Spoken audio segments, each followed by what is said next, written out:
we're going to hear about the Metro Expo Rail from the startup manager, Tom Jasmine. He's the head tester of our new trains. You guys going together or you going first? Oh, okay. And then to keep Tom honest and to make sure everything that he's saying is true, he will also have his wife on stage with him, Stacy Jasmine. And she is the Metro Community Relations Manager for Rail Safety Programs. So please welcome Tom and Stacy.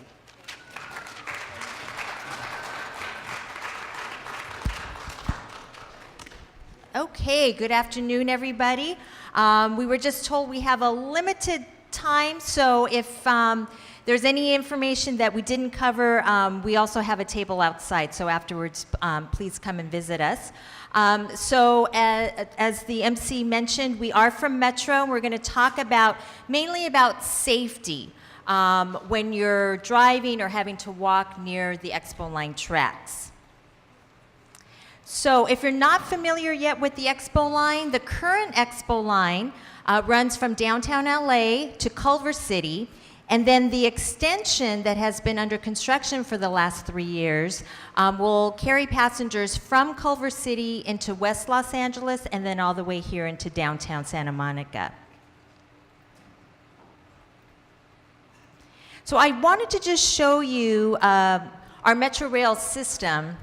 It was talked about earlier about how the Expo line will connect us, people here in Santa Monica, to the rest of Los Angeles County. So the blue circle indicates where the Expo line is, and then it will connect you up to downtown LA, where you can connect with our Metro Blue Line train. We'll take you down to Long Beach. We'll connect you with our purple and our red lines, which are our subway systems. That would take you either to Union Station, where you could catch the Gold Line to go to Pasadena. The other way can take you up to Hollywood, all the way up to North Hollywood. So there's a lot of options that you have now with the Expo line coming to Santa Monica. So the current Expo line to Culver City, it's about 8.5 miles in length. We have 10 stations. Currently, we have 3 park and ride lots along the alignment. And from end to end, from downtown LA to Culver City, it's about a 30-mile, just under a 30-minute trip. Our operating hours, we do not operate Metro Rail on a 24-hour system. Sunday through Thursday, the first train is about 5 a.m., the last train is about 1 a.m., and then on the weekends, as it was mentioned, we do extend our service to about between 2 and 2:30 in the morning. And we opened this line in April of 2012. Now the Expo line to Santa Monica, this is the extension that I was talking about, so that's going to be about 6.5 miles of additional rail from Culver City to downtown Santa Monica. We're going to have a total of 7 new stations, 3 of which are going to be in Santa Monica. So at our table outside, we do have a map that shows the entire alignment. The 3 stations are at 26th and Olympic, which is at the Bergamot Station, 17th and Colorado, which is about a half mile from Santa Monica College. And then the terminus, or the last station, will be at 4th and Colorado. There will be 3 park and ride lots, one at the Expo Bundy Station, one at Expo Sepulveda, and the one in Santa Monica will be at the 17th and Colorado Station, or 17th and SMC. That station will have about 70 spaces. And from end to end, from downtown Santa Monica to downtown LA, it's expected to take only 46 minutes. And as it was talked about before about the traffic, just, back and forth from downtown LA to Santa Monica, having to drive that 10 freeway, 46 minutes, you all know that's a pretty good deal. The big question is, when can we start riding this Expo line?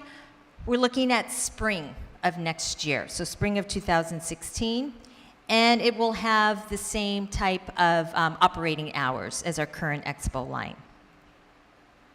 So this is a rendering of the downtown Santa Monica station. It's going to be one of our largest stations that we have.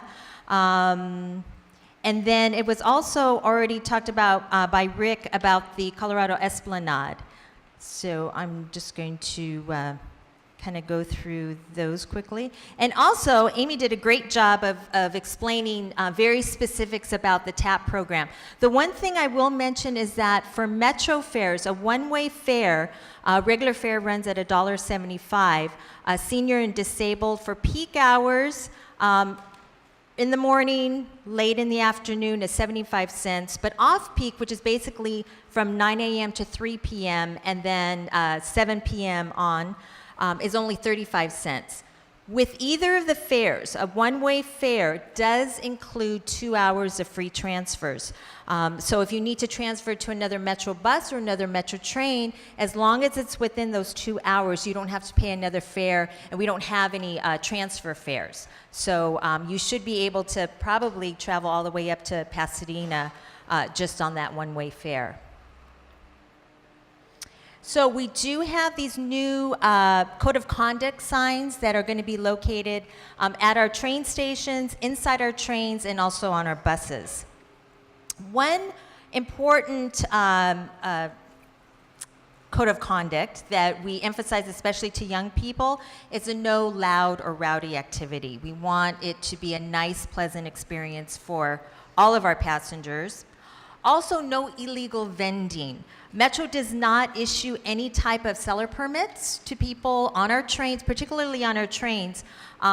So if somebody comes up to you and says, oh, I have snacks, or I have, bottled water, or I have a rosary, and believe me, we've had people selling rosaries on our trains. CDs, DVDs, do not buy, because Metro, again, does not, we don't issue any type of seller's permits, and we do not allow any vending on our trains.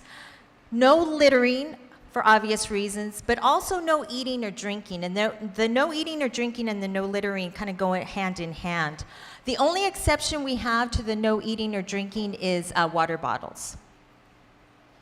Right up at the top, we have proof of validated fare required. Like Amy mentioned, you need to have value or a fare on that tap card, but you also have to make sure you have to tap it on that machine so that it validates the fact that you did tap, and so that you are able to ride the system. And then right here at the bottom is something that's new. It says up to $1,000 fine or 1 year in jail. Now, Metro is trying to be very diligent about a lot of these rules because, again, we want to make our system safe and secure for all of our passengers. So obviously safety is a priority at Metro, and so what I do in my job, I do safety education outreach for the communities that our Expo line serves. So I'm specifically focused on the Expo line, so I've been doing a lot of safety outreach within the community. I also continue to do safety education outreach for the current Expo line. So what we need to do is to make sure that safety begins with you. Safety begins with all of us. And the easiest way to stay safe is we follow the rules and we obey the signs and signals. So just a little bit about the trains itself to help you understand why we talk about some of these rules.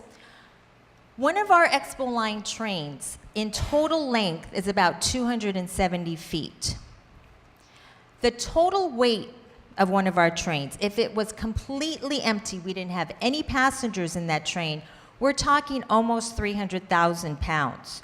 So that's about 150 tons of weight. Okay, that's completely empty. So how much is 150 tons? How much is 150 tons? Do you know, sir? That's it, right? Well, I guess I should have said, what's in comparison to 150 tons? Somebody had said 75 elephants. Oh, did you see this? You. Very good, sir. One blue whale is about 150 tons. So there's a lot of weight and length to our Expo line trains. So because of all that weight and length, the train needs a longer distance before it can come to a complete stop. So we're going to talk very quickly about stopping distances. So, I'm sorry. First of all, we have a football field. So how many yards are there in a football field? 100 yards. How many feet is that? 300 feet. Okay, so 300 feet in a football field. So first we have a vehicle. It's traveling at 35 miles per hour. So that car needs at least 80 feet before it can come to a complete stop. Now we have a big blue bus. And because the bus is heavier and it's longer than a car, it needs more space before it can come to a complete stop. So that bus is going to need 150 feet, or half the distance of a football field. Now we have one of our Expo line trains. And we talked about how heavy and how long that train is. So that train is going to need at least 280 feet before it can come to a complete stop. That's why it's so important that we're all following the signals, we're all following the rules, because even if we say, oh, well, the train's down there, it's okay, I'm just going to go ahead and cross, because the train's going to be able to stop. You know, that train operator is going to try his or her very, very best to make sure they stop in time. But again, just because of the sheer weight and length of that train might not be able to stop. That's why it's so important that we follow the rules and those signs and signals. Okay, so we have two sections of our Expo line. We have a dedicated right-of-way and street running, and I'm going to hand it over to Tom. Okay, the dedicated right-of-way on the right actually starts at Culver City and comes down to 19th Street in Santa Monica. In that dedicated right-of-way, the trains can go up to speeds of 55 miles an hour. They are regulated by a computer, and so they have grade crossing gates at those crossings due to the speed that they'll be coming through. So that's what the dedicated right-of-way is.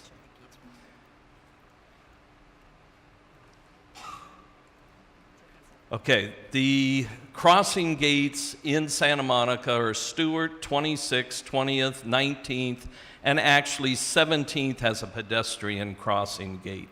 And that's because our train is coming around a blind corner, and we want to make sure there's no pedestrian crossing while the train is coming around the corner, because nobody's going to see each other. Pedestrian's not going to see the train, and the train operator's not going to see the pedestrian.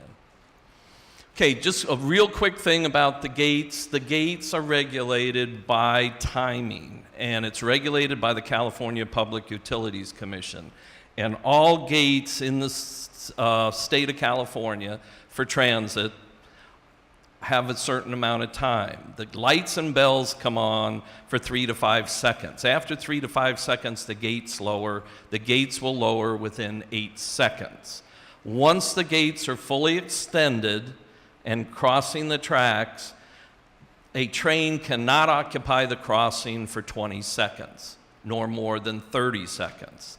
So if you're out there and you see a problem with the gates, whether they come down faster than you think, if you time them, that's fine, or they stay down like we had a couple weeks ago, there is a number that you can find right next to the crossing. You call that number any time of the day or night, 24 hours a day, and they will get somebody out there to check those gates out. Safety is number one for the PUC, safety is number one for the city of Santa Monica, and safety is number one for Metro. So the thing is, don't be afraid to call.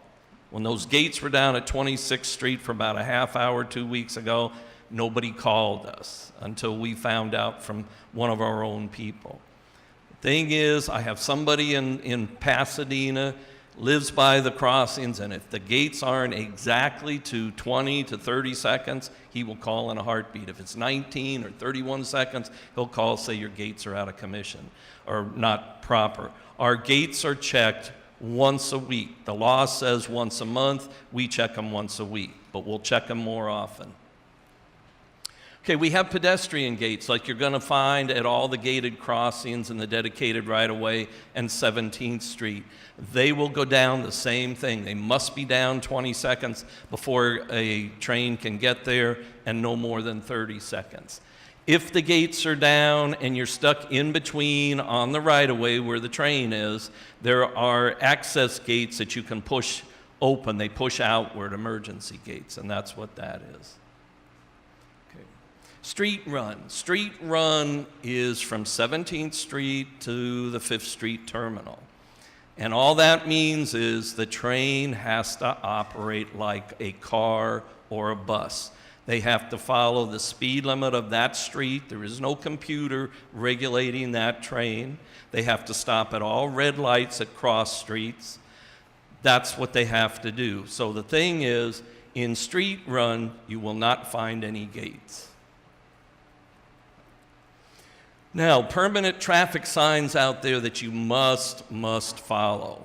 Now, there's two reasons. Number one, your life is at stake. Number two is it's a hefty, almost $500 fine if you make a left turn on Colorado. There are no more left turns when you're going down, up and down Colorado. You just can't at any time.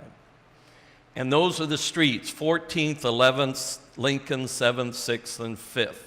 17th is the first street that you can turn left. We had an individual in one of the meetings recently, and we said, they are sighting out there. Guess what? Man raised his hand and said, absolutely, I got a ticket 14th Street. Well, didn't you see the sign that I showed you and stuff?